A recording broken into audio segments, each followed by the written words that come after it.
नमस्कार मेरे प्यारे साथियों, एक बार फिर से आप सभी का स्वागत है आपका अपना यूट्यूब चैनल जीटीएम क्लासेस में। दोस्तों, आज की इस वीडियो में आपको हम सोशल साइंस का 50 वीवीआई ऑब्जेक्टिव क्वेश्चन बताएंगे जो दोस्तों 19 फरवरी 2022 को पेपर में छपने वाला है। ठीक है, ये 50 में से बहुत सारे प्रश्न जो होंगे वो 19 फरवरी को दोस्तों पेपर में जाकर हूबहू जाकर टपकेगा, ये मेरा 100% गारंटी है। ठीक है, इसलिए आप हमारे साथ इस वीडियो में 1 से लेकर 50 तक पूरी कॉन्सेंट्रेशन के साथ बने रहिएगा। 1 सेकेंड भी दोस्तों इस वीडियो का स्किप नहीं कीजिएगा। ये वीडियो जो है आपके 2022 बोर्ड एग्जाम के लिए काफ़ी महत्वपूर्ण साबित होने वाला है। ठीक है, तो आइए हम बिना टाइम वेस्ट किए इस वीडियो का स्टार्ट करते हैं। देखिए पहला प्रश्न, पटना में गोलघर किस उद्देश्य से बनाया गया था। दोस्तों काफी महत्वपूर्ण प्रश्न है, आपको बताना है ये प्रश्न में कि पटना में गोलघर किस उद्देश्य से बनाया गया था। तो दोस्तों अनाज रखने के लिए बनाया गया था। ठीक है, आपको ऑप्शन नंबर यहाँ पे सी जो होगा बिल्कुल करेक्ट आंसर हो जाएगा। आप सभी विद्यार्थी इसको अच्छे तरीके से याद रखिएगा। चलिए अगला प्रश्न हम देखते हैं। दूसरा नंबर प्रश्न हमारा है, कहता है भूकंप संभावित क्षेत्रों में भवनों की आकृति कैसी होनी चाहिए। आपको बताना है बाबू ये प्रश्न में कि भूकंप संभावित क्षेत्रों में भवनों की आकृति कैसी होनी चाहिए, तो आयताकार होनी चाहिए। ठीक है, ऑप्शन में यहाँ पे सी जो होगा ना बिल्कुल करेक्ट आंसर हो जाएगा। आपको इसको अच्छे तरीके से समझकर याद रखना है। चलिए अगला प्रश्न हम देखते हैं। तीसरा नंबर, सुनामी किस स्थान पर आती है। दोस्तों ये प्रश्न आपकी बोर्ड एग्जाम में बहुत बार पूछा गया है। आपको बताना है प्रश्न में कि सुनामी किस स्थान पर आती है, तो तटीय क्षेत्र में आती है। ऑप्शन में यहाँ पे ये जो होगा बिल्कुल करेक्ट आंसर हो जाएगा। आपको इसको याद रखना है अच्छे तरीके से। चलिए अगला प्रश्न हम देखते हैं। चौथा नंबर कहता है भारत में अत्यंत विनाशकारी भूकंप आया था। आपको बताना है बाबू ये चौथा नंबर प्रश्न में कि भारत में अत्यंत विनाशकारी भूकंप आया था, तो 1934 ईस्वी में आया था। आपको इसको याद रखना है, 1934 ईस्वी में आया था। ऑप्शन में यहाँ पे ए जो हुआ बिल्कुल करेक्ट आंसर हो गया। ठीक है, चलिए अगला प्रश्न हम देखते हैं। पांचवा नंबर कहता है निम्न में से कौन विदेशी ब्रांड नहीं है। आपको बताना है बाबू कि निम्न में से कौन विदेशी ब्रांड नहीं है, तो टाटा जो है विदेशी ब्रांड नहीं है। ऑप्शन नंबर यहाँ पे डी जो होगा हमारा बिल्कुल करेक्ट आंसर हो जाएगा। आप इसको याद रखिएगा। चलिए अगला प्रश्न हम देखते हैं। छठा नंबर कहता है बिहार में पंचायती राज संस्थाओं में महिलाओं के लिए कितनी सीटें आरक्षित है। काफी महत्वपूर्ण प्रश्न है ये छठा नंबर प्रश्न। बहुत बार आपका बिहार बोर्ड पूछा है ये प्रश्न को। आपको बताना है कि बिहार में पंचायती राज संस्थाओं में महिलाओं के लिए कितनी सीटें आरक्षित है, तो 50% है। ऑप्शन नंबर यहाँ पे ये जो होगा बिल्कुल करेक्ट आंसर हो जाएगा। आप सभी विद्यार्थी इसको अच्छे तरीके से याद रखिएगा। ठीक है, चलिए अगला प्रश्न हम देखते हैं। सातवां नंबर कहता है सर्वाधिक वर्षा होती है। आपको बताना है ये 7 नंबर प्रश्न में कि सर्वाधिक वर्षा होती है, तो मानसून राम में सर्वाधिक वर्षा होती है। ऑप्शन में यहाँ पे डी जो होगा बिल्कुल राइट आंसर हो जाएगा। आपको इसको याद रखना है। चलिए अगला प्रश्न हम देखते हैं। 8 नंबर। और दोस्तों इस वीडियो के माध्यम से जो आपको हम 50 ऑब्जेक्टिव क्वेश्चन बता रहे हैं आपके फाइनल बोर्ड परीक्षा 2022 के लिए काफ़ी महत्वपूर्ण है। इसलिए हमारे साथ 1 से लेकर 50 तक पूरी कंसंट्रेशन के साथ बने रहिएगा। एक भी प्रश्न आप स्किप नहीं कीजिएगा। ये 50 में से बहुत सारे प्रश्न जो होंगे बाबू वो 19 फरवरी को आपको पेपर में जाकर टपकने वाला है। ठीक है, जो 19 फरवरी को बाबू आपका सोशल साइंस का एग्जाम होने वाला है, तो 50 में से बहुत सारे प्रश्न जो होंगे सेम टू सेम लड़ेगा, ये मेरा गारंटी है। इसलिए आप हमारे साथ इस वीडियो में शुरू से लेकर अंत तक बने रहिएगा। 1 सेकंड भी इस वीडियो का आप स्किप नहीं कीजिएगा। ठीक है मेरे प्यारे साथियों, चलिए अब हम देखते हैं। 8 नंबर प्रश्न कहता है बिहार में रेशमी वस्त्र उत्पादन का प्रमुख केंद्र है। काफी महत्वपूर्ण प्रश्न है। आपको बताना है बिहार में रेशमी वस्त्र उत्पादन का प्रमुख केंद्र है, तो भागलपुर है। ठीक है, ऑप्शन यहाँ पे डी जो होगा बिल्कुल हमारा करेक्ट आंसर हो जाएगा।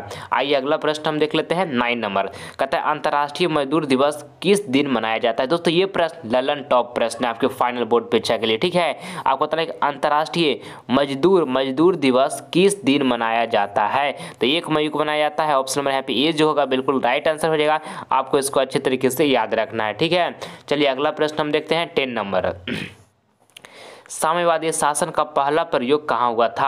आपको बताना है 10वां नंबर प्रश्न में कि साम्यवादी शासन का पहला प्रयोग कहाँ हुआ था, तो रूस में हुआ था। ऑप्शन में यहाँ पे ये जो होगा हमारा बिल्कुल राइट आंसर हो जाएगा। आपको इसको अच्छे तरीके से याद रखना है। ठीक है, चलिए अगला प्रश्न हम देखते हैं। 11 नंबर जनेवा समझौता में किस देशों को 2 भागों में बांटा गया। दोस्तों काफी महत्वपूर्ण प्रश्न ये 11 नंबर प्रश्न। आपको बताना है कि जनेवा समझौता में किस देशों को 2 भागों में बांटा गया, तो वियतनाम को बांटा गया है। ऑप्शन नंबर यहाँ पे डी जो होगा बिल्कुल हमारा करेक्ट आंसर हो जाएगा, आपको इसको याद रखना है। ठीक है, चलिए अगला प्रश्न हम देखते हैं 12 नंबर। नरेगा के अंतर्गत ग्रामीण मजदूरों को साल में कम से कम कितने दिनों के लिए रोजगार देने की व्यवस्था है? दोस्तों काफी महत्वपूर्ण प्रश्न ये 12 नंबर प्रश्न। आपको बताना है कि नरेगा के अंतर्गत ग्रामीण मजदूरों को साल में कम से कम कितनी दिनों की रोजगार देने की व्यवस्था है? तो 100 दिनों की है। ठीक है, ऑप्शन नंबर यहाँ पे ये जो होगा ना बिल्कुल करेक्ट आंसर होगा, आपको इसको अच्छे तरीके से याद रखना होगा। ठीक है, चलिए अगला प्रश्न हम देखते हैं 13 नंबर। 16वीं लोकसभा में महिला सदस्यों की संख्या कितनी है? दोस्तों काफी महत्वपूर्ण प्रश्न है 13 नंबर। आपको बताना है कि 16वीं लोकसभा में महिला सदस्यों की संख्या कितनी है? तो 61 है। ऑप्शन नंबर यहाँ पे ये जो होगा ना हमारा बिल्कुल करेक्ट आंसर होगा, आपको इसको याद रखना है अच्छे तरीके से। ठीक है, चलिए अगला प्रश्न हम देख लेते हैं 14 नंबर। कहता है हिंदुस्तान रिव्यू का प्रकाशन किसने आरंभ किया? दोस्तों काफी महत्वपूर्ण प्रश्न है 14 नंबर। आपको बताना है कि हिंदुस्तान रिव्यू का प्रकाशन किसने आरंभ किया? तो सच्चिदानंद सिन्हा ने किया। दोस्तों ऑप्शन नंबर यहाँ पे जो डी होगा बिल्कुल हमारा करेक्ट आंसर हो जाएगा, आपको इसको अच्छे तरीके से याद रखना है। ठीक है, चलिए अगला प्रश्न हम देख लेते हैं 15 नंबर। 15 नंबर प्रश्न में है आपका कि 16वीं लोकसभा का चुनाव किस वर्ष हुआ? दोस्तों काफी महत्वपूर्ण प्रश्न ये 15 नंबर। आपको बताना है कि 16वीं लोकसभा का चुनाव किस वर्ष हुआ? तो 2014 ईस्वी में हुआ। ऑप्शन नंबर यहाँ पे सी जो होगा बिल्कुल करेक्ट आंसर हो जाएगा, आपको इसको याद रखना है। ठीक है, चलिए अगला प्रश्न हम देखते हैं 16 नंबर। कहता है सुनामी का प्रमुख कारण क्या है? आपको बताना है बाबू ये 16 नंबर प्रश्न में कि सुनामी का प्रमुख कारण क्या है? तो समुद्र में भूकंप का आना सुनामी का प्रमुख कारण है। ठीक है, तो ऑप्शन नंबर यहाँ पे ए जो होगा बिल्कुल करेक्ट आंसर हो जाएगा, आप सभी विद्यार्थियों इसको याद रखिएगा। चलिए अगला प्रश्न हम देखते हैं 17 नंबर। कहता है संघ राज्य की विशेषता नहीं है। आपको इस 17 नंबर प्रश्न में बताना है कि संघ राज्य की विशेषता नहीं है, तो एकहरी शासन व्यवस्था जो है, एकहरी शासन व्यवस्था ये संघ राज्य की विशेषता नहीं है। ऑप्शन नंबर यहाँ पे सी जो होगा बिल्कुल करेक्ट आंसर हो जाएगा, आपको इसको अच्छे तरीके से याद रखना है। ठीक है, चलिए अगला प्रश्न हम देखते हैं 18 नंबर। कहता है भारतीय राष्ट्रीय कांग्रेस की स्थापना कब हुई? आपको बताना है 18 नंबर प्रश्न में कि भारतीय राष्ट्रीय कांग्रेस की स्थापना कब हुई? तो 1885 ईस्वी में हुआ। ऑप्शन नंबर यहाँ पे ए जो होगा बिल्कुल करेक्ट आंसर हो जाएगा, आप सभी विद्यार्थियों इसको अच्छे तरीके से याद रखिएगा। चलिए अगला प्रश्न हम देख लेते हैं 19 नंबर। कहता है गद्दार पार्टी का स्थापना किसने किया? आपको बताना है ये 19 नंबर प्रश्न बाबू कि गद्दार पार्टी की स्थापना किसने किया? तो लाला हरदयाल ने किया। ऑप्शन नंबर यहाँ पे डी जो होगा बिल्कुल करेक्ट आंसर रहेगा, आप सभी विद्यार्थियों इसको अच्छे तरीके से याद रखिएगा। चलिए अगला प्रश्न हम देख लेते हैं 20 नंबर। कहता है कि सुंदरबन है। आपको बताना है ये 20 नंबर प्रश्न में कि सुंदरबन है, तो सुंदरबन कहाँ है? तो पश्चिम बंगाल में। ठीक है, ऑप्शन नंबर यहाँ पे सी जो होगा बिल्कुल करेक्ट आंसर हो जाएगा, आपको इसको याद रखना है। चलिए अगला प्रश्न हम देखते हैं 21 नंबर। कहता है नेताजी सुभाष चंद्र बोस हवाई अड्डा किस राज्य में स्थित है? दोस्तों ये प्रश्न आपके बोर्ड एग्जाम के लिए काफी महत्वपूर्ण है, आपको इसको अच्छे तरीके से याद रखना है। आपको बताना है कि नेताजी सुभाष चंद्र बोस हवाई अड्डा किस राज्य में स्थित है? तो पश्चिम बंगाल में स्थित है। ऑप्शन नंबर यहाँ पे सी जो होगा बिल्कुल करेक्ट आंसर हो जाएगा, आपको इसको ध्यान में रखना है। ठीक है, चलिए अगला प्रश्न हम देखते हैं 22 नंबर। कहता है अंतर्राष्ट्रीय श्रमिक संगठन की स्थापना किस वर्ष हुई? दोस्तों काफी महत्वपूर्ण प्रश्न है 22 नंबर। आपको बताना है कि अंतर्राष्ट्रीय श्रमिक संगठन की स्थापना किस वर्ष हुई? तो 1919 ईस्वी में हुआ। ऑप्शन नंबर यहाँ पे बी जो होगा बिल्कुल करेक्ट आंसर हो जाएगा, आपको इसको अच्छे तरीके से याद रखना है, 1919 ईस्वी में हुआ। चलिए अगला प्रश्न हम देखते हैं 23 नंबर। 23 नंबर हमारा प्रश्न है कि मंदार हिल किस जिले में स्थित है? दोस्तों काफी महत्वपूर्ण प्रश्न है ये 23 नंबर प्रश्न। आपको बताना है कि मंदार हिल किस जिले में स्थित है? तो बांका में स्थित है, आपको इसको अच्छे तरीके से याद रखना है। ऑप्शन नंबर सी जो होगा बिल्कुल करेक्ट आंसर हो जाएगा। ठीक है, मंदार हिल किस जिले में स्थित है? तो बांका में है। चलिए अगला प्रश्न हम देखते हैं 24 नंबर प्रश्न। कहता है यंग यूरोप का स्थापना कौन था? आपको बताना है बाबू कि यंग यूरोप का संस्थापक लिखा हुआ है यहाँ पे, यंग यूरोप का संस्थापक कौन था? तो मेजनीथ था। ऑप्शन नंबर यहाँ पे ए जो होगा बिल्कुल करेक्ट आंसर हो जाएगा। ठीक है, यंग यूरोप का संस्थापक कौन था? तो मेजनीथ था। ठीक है, चलिए आगे बढ़ते हैं हम। अगला प्रश्न हमारा कौन है 25 नंबर। कहता है गांधी जी ने साबरमती आश्रम की स्थापना किस वर्ष की? दोस्तों काफी महत्वपूर्ण प्रश्न है 25 नंबर। आपको बताना है कि गांधी जी ने साबरमती आश्रम की स्थापना किस वर्ष की? तो 1915 ईस्वी में किए दोस्तों। ऑप्शन यहाँ पे सी जो होगा बिल्कुल करेक्ट आंसर हो जाएगा, आपको इसको याद रखना है। ठीक है, चलिए अगला प्रश्न हम देख लेते हैं 26 नंबर। अब मेरे प्यारे साथियों, अगर जो अभी तक आप सभी विद्यार्थियों ने जीटीएम क्लासेस को सब्सक्राइब नहीं किया है तो प्लीज़ दोस्तों आप हमारे चैनल को सब्सक्राइब कर ले। इससे आपको फ़ायदा क्या होगा, जब हम लाइव क्लास लेकर आएंगे तो आपका नोटिफिकेशन जो होगा सबसे पहले आपको प्राप्त होगा। ठीक है, हम सब एक परिवार हैं दोस्तों, आप हमारे परिवार हैं और हम आपके परिवार हैं। ठीक है, इसलिए आप हमारे चैनल के से जुड़ जाइए, हम जीटीएम क्लासेस परिवार से आप भी जुड़िए और हम सब मिलकर 2022 बोर्ड एग्जाम में काफ़ी शानदार प्रदर्शन करेंगे। ठीक है, इसलिए चैनल को सब्सक्राइब नहीं किए तो रेड बटन पर क्लिक करके चैनल को सब्सक्राइब आप जरूर कर ले। ठीक, चलिए देखिए 26 नंबर प्रश्न कहता है सविनय अवज्ञा आंदोलन कब और किस यात्रा से शुरू हुआ। दोस्तों काफी महत्वपूर्ण प्रश्न है 26 नंबर प्रश्न। आपको बताना है कि सविनय अवज्ञा आंदोलन कब और किस यात्रा से शुरू हुआ। तो दोस्तों 1930 ईस्वी में दांडी यात्रा से शुरू हुआ। ठीक है, 1930 ईस्वी में दांडी यात्रा से शुरू हुआ। ऑप्शन नंबर यहाँ पे सी जो होगा बिल्कुल करेक्ट आंसर हो जाएगा। आपको अच्छी तरीके से इसको याद रखना है। ठीक है, चलिए अगला प्रश्न हम देख लेते हैं 27 नंबर कहता है निम्न में से कौन सा पंचायती राज व्यवस्था का दूसरा स्तर है। दोस्तों काफी महत्वपूर्ण प्रश्न ये 27 नंबर भी प्रश्न। आपको बताना है कि निम्न में से कौन सा पंचायती राज व्यवस्था का दूसरा स्तर है। तो पंचायत समिति है दोस्तों। ऑप्शन नंबर यहाँ पे सी जो होगा बिल्कुल करेक्ट आंसर रहेगा, पंचायत समिति। ठीक है, आपको इसको अच्छी तरीके से याद रखना है। चलिए अगला प्रश्न हम देखते हैं 28 नंबर कहता है चावल किस प्रकार की जलवायु का पौधा है। दोस्तों काफी महत्वपूर्ण प्रश्न ये 28 नंबर भी प्रश्न। आपको बताना है कि चावल किस प्रकार की जलवायु का पौधा है। तो उष्णकटिबंधीय है। ठीक है, ऑप्शन नंबर दोस्तों यहाँ पे ए जो होगा हमारा बिल्कुल राइट आंसर हो जाएगा, उष्णकटिबंधीय। ठीक है, ऑप्शन नंबर ए यहाँ पे बिल्कुल करेक्ट हो गया। आपको इसको याद रखना है। चलिए अगला प्रश्न हम देखते हैं 29 नंबर कहता है निम्न में से कौन सा आधुनिक मुद्रा का एक रूप है। बाबू ये प्रश्न आपके बोर्ड एग्जाम के लिए काफी महत्वपूर्ण है, इसलिए आपको इसको अच्छी तरीके से याद रखना है। आपको बताना है कि निम्न में से कौन सा आधुनिक मुद्रा का एक रूप है। तो दोस्तों कागज के नोट है। ठीक है, कागज के नोट है। ऑप्शन नंबर यहाँ पे बी जो होगा बिल्कुल करेक्ट आंसर हो जाएगा। आप सभी विद्यार्थी इसको अच्छी तरीके से याद रखिएगा। ठीक है, चलिए अगला प्रश्न हम देखते हैं 30 नंबर कहता है उजला सोना किससे कहा जाता है। आपको बताना है ये 30 नंबर प्रश्न में कि उजला सोना किससे कहा जाता है। तो कपास को उजला सोना कहा जाता है। आपको इसको याद रखना है कि फाइनल बोर्ड परीक्षा 2022 बोर्ड एग्जाम में दोस्तों 100% ये प्रश्न पूछा जाएगा। बिहार बोर्ड बहुत बार ये प्रश्न को पूछ चुका है और 2022 बोर्ड एग्जाम में भी ये प्रश्न को पूछेगा, इसलिए आपको इसको अच्छे तरीके से याद कर लेना है। चलिए अगला प्रश्न हम देख लेते हैं 31 नंबर कहता है मनुष्य के आर्थिक जीवन में सबसे महत्वपूर्ण है। तो दोस्तों मुद्रा जो है मनुष्य की आर्थिक जीवन में सबसे महत्वपूर्ण है। ऑप्शन नंबर यहाँ पर बी जो होगा बिल्कुल करेक्ट आंसर होगा। आपको इसको याद रखना है। चलिए अगला प्रश्न हम देखते हैं 32 नंबर कहता है भारत में करेंसी नोट कौन जारी करता है। आपको बताना है 32 नंबर प्रश्न कि भारत में करेंसी नोट कौन जारी करता है। तो रिजर्व बैंक ऑफ इंडिया करता है। ऑप्शन नंबर यहाँ पे सी जो होगा बिल्कुल करेक्ट आंसर होगा। आपको इसको याद रखना है। ठीक है, चलिए अगला प्रश्न हम देख लेते हैं 33 नंबर कहता है निम्नलिखित में से कौन एक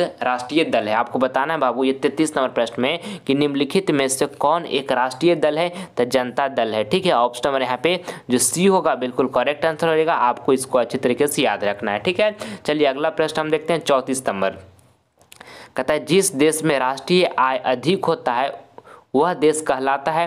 दोस्तों ये प्रश्न आपके बोर्ड एग्जाम के लिए काफ़ी महत्वपूर्ण है। आपको ये प्रश्न बताना है कि जिस देश की राष्ट्रीय आय अधिक होता है वह देश कहलाता है। तो विकसित देश कहलाता है। ठीक है, तो ऑप्शन नंबर यहाँ पर बी जो होगा ना बिल्कुल करेक्ट आंसर हो जाएगा। आप इसको याद कर लीजिएगा। चलिए अगला प्रश्न हम देखते हैं 35 नंबर। सारा प्रश्न बाबू आपके फाइनल बोर्ड परीक्षा 2022 के लिए चुनिंदा प्रश्न हम बता रहे हैं, इसलिए सभी विद्यार्थी मन से पढ़ाई कीजिए। चैनल को सब्सक्राइब नहीं किया तो जल्द से चैनल को आप सभी विद्यार्थी सब्सक्राइब कर लीजिए। चलिए देखिए 35 नंबर प्रश्न कहता है कि अखिल भारतीय किसान सभा का गठन किस वर्ष हुआ था।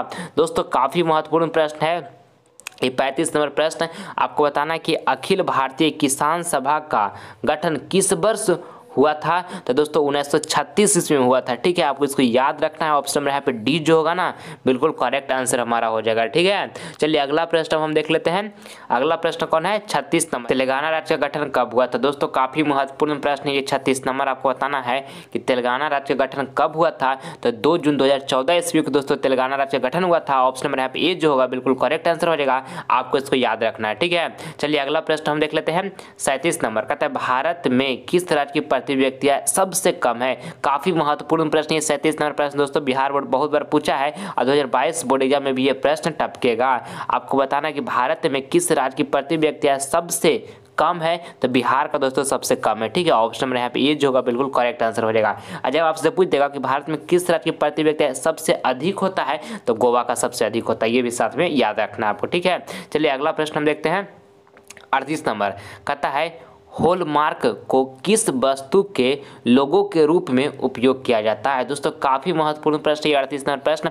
आपको बताना है कि हॉलमार्क को किस वस्तु के लोगो के रूप में उपयोग किया जाता है तो सोने का आभूषण में किया जाता है। ठीक है, सोने का आभूषण में किया जाता है। ऑप्शन में यहाँ पे बी जो होगा ना बाबू बिल्कुल करेक्ट आंसर होगा, आप इसको याद रखिएगा। चलिए अगला प्रश्न हम देखते हैं।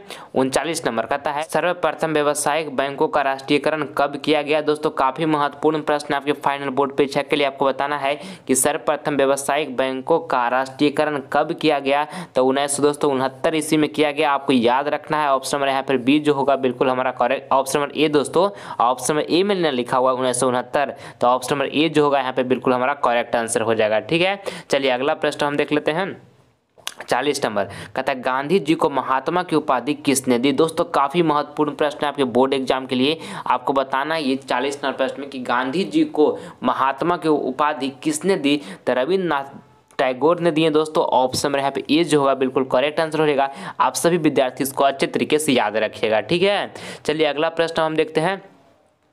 अगला प्रश्न हमारा यहाँ पे 41 नंबर है। मेरे प्यारे साथियों, अगर जो आप सभी विद्यार्थियों का टारगेट है मुझे फाइनल बोर्ड परीक्षा में 480 प्लस मार्क्स हर हालत में प्राप्त करना है, 2022 बोर्ड में मुझे शानदार प्रदर्शन करना है, तो अब आपके पास समय धीरे धीरे बहुत नज़दीक आते जा रहा है। इसलिए आप सभी विद्यार्थी मन से पढ़ाई कीजिए, 1 मिनट भी समय बर्बाद नहीं कीजिए बाबू। अभी का समय जो आपका बीत रहा है ये काफ़ी महत्वपूर्ण बीत रहा है। ठीक है, एक बात को हमेशा ध्यान में रखिएगा कि माँ और पिता आपको बहुत उम्मीद लगाए हुए हैं, बहुत आशा किए हुए हैं। 1-1 रुपया जो आपका जरूरत का सामान को दोस्तों पूरा कर रहे हो, अपने लिए जरूरत को पूरा नहीं करते हैं बाबू, पर आपकी जरूरतों को पूरा करते हैं। ठीक है, उस माँ बाप को दर्द को समझिएगा। इतना बड़ा करने में दोस्तों आज तक आपको इतना बड़ा कर दिए हैं, अपने माता पिता को इज्जत से बात कीजिए, उन्हें रिस्पेक्ट कीजिए, जीवन में खूब तरक्की कीजिए ताकि दोस्तों उन्हें आप पे गर्व महसूस हो सके। ठीक है, सोचिए आपको इतना बड़ा करने में माता पिता को क्या दुख, क्या दर्द, क्या तकलीफ सहना पड़ा होगा ना मेरे प्यारे साथियों, इसकी आप कल्पना नहीं कर सकते हैं। केवल एक माता पिता ही इस बात की कल्पना कर सकते हैं। ठीक है, इसलिए अभी जो आपका समय है काफ़ी शानदार अपॉर्चुनिटी आपके साथ है बाबू। जमकर पढ़ाई कीजिए, खूब मेहनत कीजिए और 480 प्लस मार्क्स हर हालत में 2022 बोर्ड में प्राप्त कीजिए ताकि माँ और पिता को आप पर गर्व हो कि हमारा बेटा बहुत अच्छा अंक से पास हुआ है। ठीक है, और ये काम को आप कर सकते हैं। आपके अंदर टैलेंट है, आपके अंदर क्षमता है, बशर्ते आपको मन से पढ़ाई करना है। आपको 1 मिनट भी समय को बर्बादी नहीं करना है बाबू। ठीक है, क्योंकि समय ही इस दुनिया में सबसे बड़ी चीज़ होती है, समय ही हमारा धन है। ठीक है, समय को अगर जो अच्छे तरीके से आप मैनेज कर रहे हैं तो आप जिंदगी में बहुत तरक्की कीजिएगा बाबू। ठीक है, इसलिए अच्छे तरीके से समय को मैनेज कीजिए और मन से पढ़ाई कीजिए और सारा सब्जेक्ट को आपको मैनेज करके पढ़ना है। ठीक है, सारा सब्जेक्ट को मैनेज करना है क्योंकि सभी सब्जेक्ट में आपको बेस्ट प्रदर्शन एग्जाम में करना है। ठीक है मेरे प्यारे साथियों, चलिए अगला प्रश्न हम देखते हैं। 41 नंबर है, कहता है कि यूरेनियम का प्रमुख उत्पादक स्थल है। काफ़ी महत्वपूर्ण प्रश्न है। 41 नंबर आपको बताना है कि यूरेनियम का प्रमुख उत्पादक स्थल है तो जादूगोड़ा है। ठीक है, ऑप्शन यहाँ पे डी जो होगा बिल्कुल राइट आंसर होगा। आपको याद रखना, ये बोर्ड एग्जाम में बहुत बार पूछा गया है। ठीक है, चलिए अगला प्रश्न हम देख लेते हैं। कौन है 42 नंबर, कहता है कि परिवहन के साधनों में सबसे सस्ता परिवहन का साधन है। दोस्तों काफ़ी महत्वपूर्ण प्रश्न है। ऑप्शन ए में लिखा सड़क, बी में लिखा जल, सी में लिखा रेल और डी में लिखा वायु। आपको बताना है कि परिवहन के साधनों में सबसे सस्ता परिवहन का साधन है तो दोस्तों कौन है, जल है। ठीक है, ऑप्शन यहाँ पे जो बी होगा बिल्कुल करेक्ट आंसर हो जाएगा। आपको इसको याद रखना है। ठीक है, चलिए अगला प्रश्न हम देख लेते हैं। अगला प्रश्न हमारा है 43 नंबर है, कहता है एक अर्थव्यवस्था के किस क्षेत्र को सेवा क्षेत्र कहा जाता है। दोस्तों काफ़ी महत्वपूर्ण प्रश्न है। 43 नंबर आपको बताना है एक अर्थव्यवस्था के किस क्षेत्र को सेवा क्षेत्र कहा जाता है तो दोस्तों तृतीय क्षेत्र को सेवा क्षेत्र कहा जाता है। ऑप्शन यहाँ पे सी जो होगा ना बिल्कुल करेक्ट आंसर रहेगा। आप इसको याद रखिएगा। चलिए अगला प्रश्न हम देखते हैं। 44 नंबर, कहता है युद्ध और शांति पुस्तक किसने लिखी। काफ़ी महत्वपूर्ण प्रश्न है। 44 नंबर आपको बताना है कि युद्ध और शांति पुस्तक किसने लिखी तो टॉल्स्टॉय ने लिखी। ऑप्शन नंबर यहाँ पर जो बी होगा बिल्कुल करेक्ट आंसर होगा। आप सभी विद्यार्थी इसको अच्छे तरीके से याद रखिएगा। ठीक है, चलिए अगला प्रश्न हम देखते हैं। 45 नंबर, कहता है भारत में सबसे बड़ा लौह अयस्क उत्पादक राज्य कौन सा है? आपको बताना है, ये 45 नंबर प्रश्न है कि भारत में सबसे बड़ा लौह अयस्क उत्पादक राज्य कौन सा है? तो कर्नाटक है बाबू। ऑप्शन नंबर यहाँ पे ये जो होगा बिल्कुल करेक्ट आंसर हो जाएगा। आप सभी विद्यार्थी इसको याद रखिएगा, ठीक है। चलिए अगला प्रश्न हम देख लेते हैं। 46 नंबर कहता है भारत में सबसे पुराना तेल का भंडार कहाँ है? आपको बताना है, ये 46 नंबर प्रश्न बाबू कि भारत में सबसे पुराना तेल का भंडार कहाँ है? तो डिगबोई में है, आपको इसको याद रखना है। ऑप्शन यहाँ पे डी जो होगा ना बिल्कुल करेक्ट आंसर हो जाएगा। काफी महत्वपूर्ण प्रश्न है आपके बोर्ड एग्जाम के लिए, ठीक है।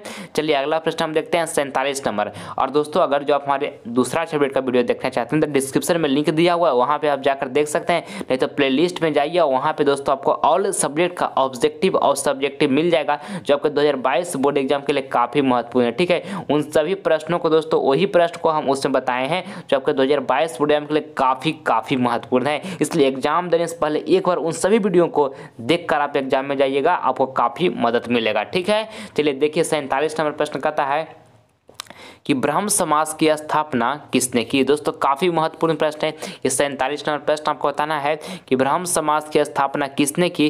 तो राजा राममोहन राय ने की है, ठीक है। ऑप्शन नंबर यहाँ पे जो बी होगा बिल्कुल करेक्ट आंसर हो जाएगा। आप इसको याद रखिएगा, ठीक है। चलिए अगला प्रश्न हम देख लेते हैं 48 नंबर। कहता है कपास उत्पादन के लिए उपयुक्त मिट्टी कौन सी है? आपको ये 48 नंबर प्रश्न बताना है कि कपास उत्पादन के लिए उपयुक्त मिट्टी कौन सी है? तो काली मिट्टी है, ठीक है, काली मिट्टी है। ऑप्शन नंबर यहाँ पे बी जो होगा ना बिल्कुल करेक्ट आंसर होगा। आप इसको याद रखिएगा।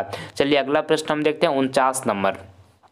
कहता है नदियों में बाढ़ आने का प्रमुख कारण क्या है? दोस्तों काफी महत्वपूर्ण प्रश्न है 49 नंबर भी। आपको बताना है कि नदियों में बाढ़ आने का प्रमुख कारण क्या है? तो जल की अधिकता है, ठीक है। ऑप्शन नंबर यहाँ पे ए जो होगा बिल्कुल राइट आंसर हो जाएगा, जल की अधिकता। ऑप्शन नंबर ए बिल्कुल करेक्ट हो गया। चलिए अगला प्रश्न हम देखते हैं 50 नंबर।